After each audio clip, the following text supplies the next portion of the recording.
Hello and welcome. You're watching UTV Live at 6. Good evening. These are the stories making the headlines. Fire crews battle a major blaze at an industrial estate in Bangor, County Down.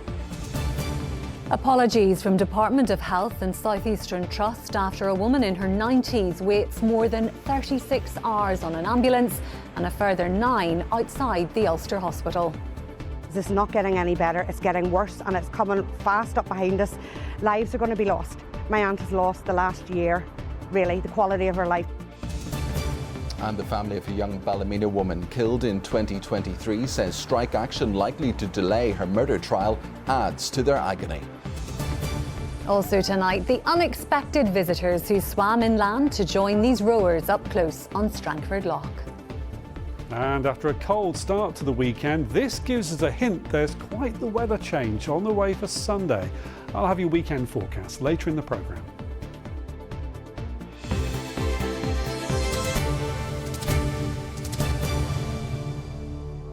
We start tonight with a developing story, and fire crews are battling a major blaze in Bangor, County Down. It's understood to be at a car sales at Baloo Industrial Estate. Well, our reporter Barbara McCann has been following developments and joins us in the studio. Barbara, what more can you tell us? Well, Paul, this is a developing story. A major fire at an industrial site in Baloo Way in Bangor. The alarm was raised about 3:30 this afternoon, and as you can see from our footage, the blaze has taken hold on the premises. There are a significant number of fire crews and appliances at the scene. 2 appliances from Bangor Station, 1 from Newtonards, 2 from Loch, 1 from Hollywood and 2 appliances from Lisburn Fire Station. The main concern at the moment is the proximity to a fuel depot beside the fire, and personnel are working to remove that fuel and to dampen it down. There is also a wind turbine directly behind the blaze and a car sales room. The police are asking motorists to stay away from the area and for residents to close their windows because of all the smoke that's around, and they're asking motorists to stay away. There is expected to be major disruption to travel and to buses in the area, and just a short time ago the MP for the area, Alex Easton, issued a statement hoping that everyone stays safe and praising the efforts of those involved in bringing the fire to book. We will of course have more on that fire and the disruption on our website and in our later bulletin. Indeed, Barbara McCann, thank you very much indeed. 36 hours waiting for an ambulance, 9 hours waiting outside the emergency department and another 16 hours on a hospital trolley. That's what a 91-year-old woman had to endure this week as the crisis in our health service continues. Tonight, the Department of Health, the South Eastern Health Trust and the ambulance service apologised for the distress caused. Here's our health correspondent, Deborah McAleese. 91 years old and a 2-day ordeal to get the care she needed. Pat Foster had to wait 36 hours for an ambulance after becoming ill at home. She then spent another 9 hours in the back of one of these ambulances, queued up outside the Ulster Hospital's emergency department last night. While she waited, I spoke to her niece. 10:30 this morning the ambulance arrived. Yeah. It's now almost 6 p.m.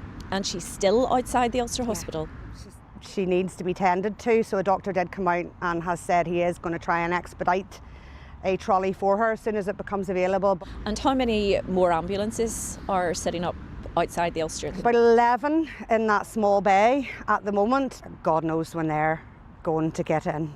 The South Eastern Trust said it understands how distressing long waits can be for patients and their families, and that staff in the emergency department work very closely with the ambulance service to treat patients as quickly as possible.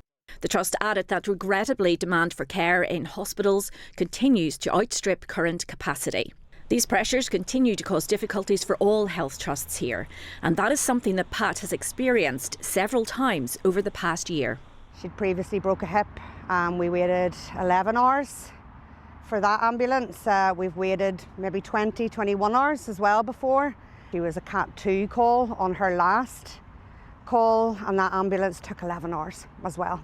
Kerry said she believes that many of her aunt's hospital admissions, including this one, might have been prevented had she been able to access a GP before her condition deteriorated. The fastest finger first in the mornings to get through to a GP, an elderly person can't play that game. We shared Pat's story with the Royal College of GPs, whose members have been calling for some time for greater investment in primary care. Stories like that for us all are really devastating. So the best thing that we could do as a society is produce a health and social care system that actually meets patients' needs where they are. And for the vast majority of times that needs to be in the community. If we can fix the front door to make sure that patients have the best care in the community and we have the right number of people working in the community, and we can fix the back door to make sure that the hospital flows allow for those people who do need to be in hospital to have the best journey through that system, then we will have won. But at the moment, we're nowhere close to that. It's hard to know who to blame. Certainly not the hospital staff, certainly not the ambulance staff, absolutely not. Lives are going to be lost. My aunt has lost the last year, really, the quality of her life. She spent more than 3/4 of her time in hospital. And Deborah joins me now. Deborah, most importantly, any update on Pat? I've just heard from Kerry, Sarah, and Pat now has a bed on a ward and is receiving treatment. Kerry has said that the nurses, the doctors, the ambulance staff have all been absolutely fantastic, but she is concerned whenever Pat is discharged from hospital, if it happens again, if she becomes sick, and then that whole cycle restarts. Very distressing indeed. We heard from the Trust in your report, but has there been anything from the department? Yes, in a statement, the Department of Health said that the Health Minister acknowledges how distressing this incident must have been for Pat and for other patients with very similar experiences. Now, we have been highlighting a lot about the difficulties with ambulances getting turned around at emergency departments, and the Minister said that there have been some improvements, but he did say that some of the ambulance handover times are still very unacceptable. Deborah, there, we'll leave it. Thank you. The mother of murder victim Chloe Mitchell has offered to meet Justice Minister Naomi Long in her own home amid deep concerns. The trial of the man accused of her murder and unlawful burial is likely to be delayed because of the strike by criminal defence barristers. Chloe's loved ones spoke to our crime and security correspondent Sharon O'Neill at their home in Ballymena. I see her in my head every day, so I just see her beautiful face all the time. It'll never get any easier, but it would get that bit easier if we got a wee bit of closure in some way and just a bit of peace of mind. Answers is what we're looking for. Loss and limbo. They've had their fair share of both. It's putting agony on families that are waiting. They're angry. They're frustrated. Chloe's face and name now familiar to many. Back in June 2023, an agonising week-long search of hopes raised, then dashed, ending with the discovery of the 21-year-old's remains, close to where she was last seen alive in Harryville, Ballymena. Brandon Rainey denies murdering Chloe and her unlawful burial. The court late last year was told this trial was on track to begin towards the end of next month. What wasn't anticipated, the current strike by criminal barristers in Crown Court cases involving legal aid over pay. This case is due up again for mention next week, but Chloe's family are hugely worried their torment will be further drawn out. There's always something comes up. There's always some wee thing comes along and puts it behind, or it's delayed. And it's just that waiting. You feel so angry. You do. Frustrated. And again, it's not just our family. There's plenty of other families going through the same thing. And already delayed, the trial of the man accused of the murder of mother-to-be, Natalie McNally, days before Christmas at her home in Lurgan in 2022. And today, the case of two men charged in connection with the killing of children's nurse Karen Cummings in Banbridge in December 2024, adjourned because of the dispute. Away from the courts, all families can do is wait for a speedy resolution. And the Mitchells have this appeal to those who can bring it to an end. There has to be a compromise somewhere. What's it doing to families like yourself? pain, agony. It's just destroying people. It's just adding trauma and devastation on top of what we're already going through. Yep. And I always think, you know, how much trauma does a human being have to go through? Sharon O'Neill, UTV Live. Well, in a statement, the Justice Minister, Naomi Long, said the damage caused by the Criminal Bar Association withdrawal of services cannot be overstated. This is illustrated by the experience of the family of Chloe Mitchell. It continued engagement with the CBA, Bar and others is ongoing. A County Tyrone man who raised over £200,000 to kit out 3 mobile maternity buses for pregnant women in Gaza says his support from some very famous faces, including Dame Judi Dench and actress Juliet Stevenson, to put pressure on the Israeli government to allow the life-saving units into the war-torn region is vital. John Herson from Dungannon says the units are ready to go but can't get in, as Sarah O'Kane reports. This is our first clinic that's sitting finished, fully kitted out, built, ready to go. This mobile maternity unit is waiting to be allowed into Gaza to provide critical medical help for mums-to-be.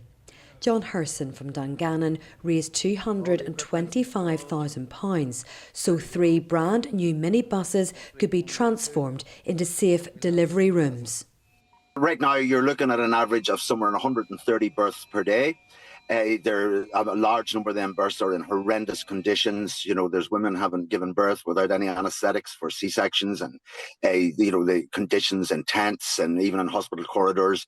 The whole health system has basically collapsed.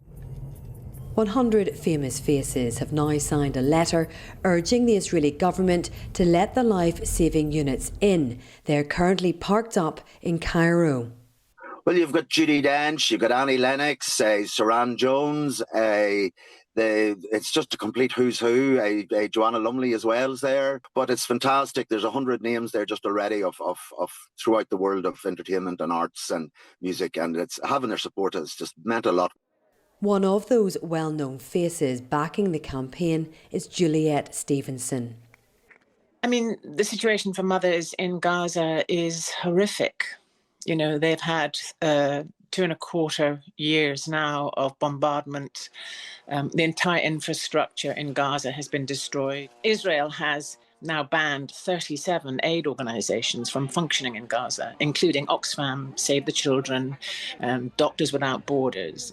Doctors Without Borders delivers 1 in 3 babies in Gaza. It's catastrophic if that resource is taken away. A lot of people who signed that letter have never spoken up before, you know, and we have, I think, 8 dames at the moment. You know, there are a lot of very high-profile people who have been moved to sign the letter for this cause. At the beginning of the year, thinking that we would raise the money for 1 mobile maternity clinic for Gaza. We completed that job back in July. It's just horrendous, the conditions, and this would just provide an incredible lifeline, a safe, secure, and above all else, a dignified space for women to give birth. Israel says it's meeting its obligations under the ceasefire deal and facilitating increased aid deliveries. Multiple aid agencies, though, dispute that. Sarah O'Kane, UTV Live. A teenager from Coleraine has begun a campaign to lobby the health trusts to provide more specialist changing facilities called changing places in healthcare settings. Kayla Henry says that families are being forced to change their relatives with disabilities on the floors of hospitals and or in the back of cars. Our correspondent Gareth Wilkinson has this story. Do you want proper changing places facilities so that you don't... It's inhumane that they're expecting us to either let someone sit soiled for hours on end at hospital appointments or change them on a dirty toilet floor. At least if it was at like the Causeway or something. Kayla is a schoolgirl taking on the system, fighting for her sister. Give me a big smile. 23-year-old Ellie is severely disabled, but medical appointments often turn into traumatic experiences in healthcare settings lacking appropriate facilities. There's only 7 registered changing places facilities in hospitals and healthcare settings across Northern Ireland as a whole. The Belfast Trust itself has none. And that's what 4-year-old Pierce Conley and his mum discovered to her shock on a hospital visit to the Royal Victoria in Belfast. It was just so disheartening, so disappointing, and I just felt so angry about it. Pierce has an extremely rare condition that affects his muscles. Ideally, when you go in somewhere to change, Pierce, what do you need? Space. Yeah. I need a good working bench because I want to be able to bring Pierce up to a good working height. So you need space to bring Pierce's chair in, to bring all the additional equipment in? All the additional equipment in. And do you find those facilities just No. Modern medicine is helping Pierce survive against the odds. Changing facilities haven't caught up. I don't want Pierce ever feeling as he's growing up that he's the issue, that it's because he has a disability. The problem very much is, the fact that we're not accommodating the disabled community. In a statement released to UTV, the Department of Health says all trusts are aware of the need for access to safe, dignified and appropriate toileting facilities, and the department recommends contacting hospital patient experience teams ahead of visits to allow arrangements be put in place. Since 2009, changing places facilities have been considered at the design stage in all new healthcare buildings, but the department says severe financial challenges means there are no plans to fund these facilities in hospitals or health centres where they're currently not provided. Kayla is lobbying the health minister and has started a petition. We want to see at least one change in places facility in every hospital and healthcare setting across Northern Ireland, and that shouldn't be an issue. It's not good. And it's not fair. Yeah? Yes. Kayla Henry and her sister Ellie ending that report. Still to come on this evening's programme. Dreams of a cup upset as the big teams enter the Irish Cup. And the Dolphins that joined rowers on Strangford Loch. But before that, let's take a look at the headlines making tonight's ITV News at 6:30. Here's Charlene White. Coming up in the ITV Evening News, Storm Goretti's disruption, trees toppled, tens of thousands lose power, the sting of the powerful winds which battered Britain. Travel and school disruption too, as snow blew in and blanketed parts of the country. Their TikToker jailed for 9 years after causing a crash that killed a grandmother. And the Princess of Wales reflects on her cancer journey as she celebrates her birthday. All that and more from 6:30. It's time for Sport now. Yes, here's Will Esler.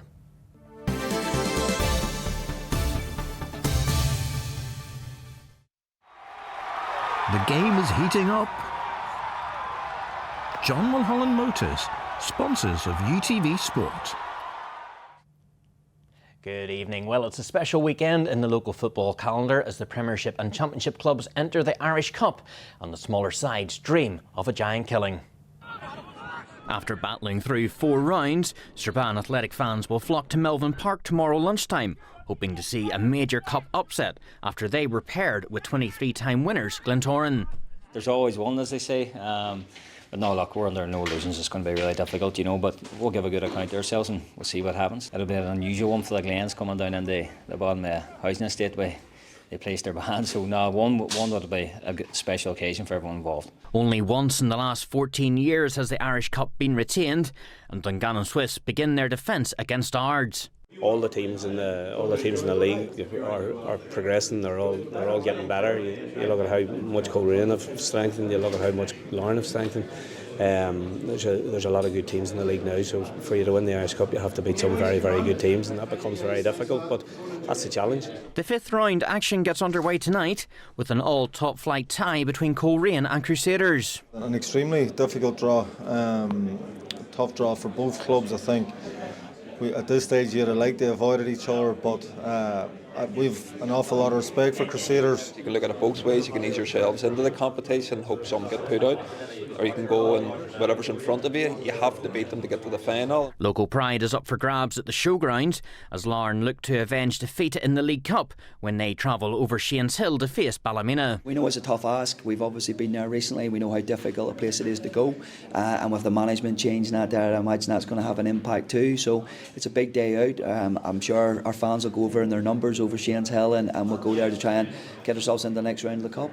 2024 champions Cliftonville host bottom of the championship Dundela. Another exciting draw for us, a home draw, and again we'll be looking to go and try and get in our Irish Cup final for the third year in a row. Elsewhere, there's another big derby when Portadown host Anna United, while Bangor begin their campaign where they hope to finish it at Windsor Park against Linfield. Well, now to a major worry for Northern Ireland fans ahead of March's World Cup playoffs after Conor Bradley was stretchered off after attempting a clearance in Liverpool's goalless draw with Arsenal in the Premier League last night. The defender left the stadium on crutches with his knee in a brace. Arsenal forward Gabriel Martinelli has apologised for trying to push the injured Bradley off the pitch. Ulster have made 10 changes from the side that beat Munster last weekend for their Challenge Cup game in Amsterdam against the Cheetahs. But due to the weather, the match has been moved to Dukes Rugby and will be played behind closed doors in the Netherlands. Here's Ruth Gorman. After a busy festive period of 3 interpros, Ulster coach Richie Murphy has made 10 changes to his side that defeated Munster last Friday night. There's a first Ulster start for Bradley McNamara in the back line, and the new front row consists of Sam Crean, Rob Herring and Scott Wilson. Slower start than I would have wanted to. A few wee niggles sort of that were sort of playing on me, but I feel like I'm finally getting to the stage where those are sort of behind me, and hopefully I can go on from here. Joe Hopes joins Harry Sheridan in the engine room, and it's a fresh back three with David McCann, Lorcan McLaughlin and Sean Raphael all starting. Everyone is pushing for a jersey and a start and to be involved in that once 23. There's a lot of healthy competition and everyone's waiting to take the opportunity, so it's a good buzz to have. Jude Postlethwaite and James Hume form the centre partnership, and in-form wingers Zach Ward and Vernon Cock retain their positions. McNamara completes the back line at full-back, and Nathan Doak will be partnered by Jake Flannery in the half-back. The mood's been brilliant. There's been a great buzz. The last few weeks, to be honest, like the place is such a great, enjoyable place to be at the moment. And I think that the brilliant thing is that like we're not completely satisfied. We're still keen to improve and develop and chase bonus points against teams. In Gaelic games, Armagh's McKenna Cup win over Down has been overturned due to ineligible players being fielded, while Fermanagh and Cavan's game declared null and void after both fielded ineligible players. The Cup continues on Sunday with Tyrone taking on Down, Monaghan hosting Fermanagh and Antrim facing Donegal. Well, at Croke Park, the intermediate and junior club finals take place with the hurling on Saturday. Then on Sunday, Tyrone's Clocker face Ballymac in the junior section, while Derry's Glenullion take on Angaltack in the intermediate championship. Finally, the IBF welterweight champion Lewis Crocker has been ordered to make a mandatory defence of his belt against Australia Liam Aparo. That's all your sport this evening. Have a great weekend. The game is heating up. John Mulholland Motors, sponsors of UTV Sport.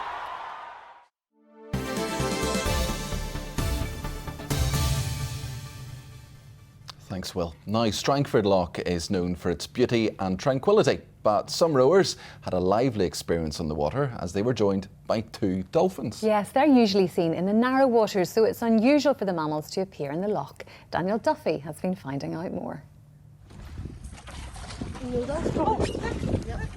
It was a pleasant surprise for rowers of Killalay Coastal Rowing Club when they were out in Strangford Loch. A close-up and personal experience with 2 bottle-nosed dolphins. They swam alongside the boat before diving under the vessel, then re-emerging. A rare sight at this part of the loch. It was a lovely experience for us to see those animals in their natural habitat, and they stayed with us for quite a while.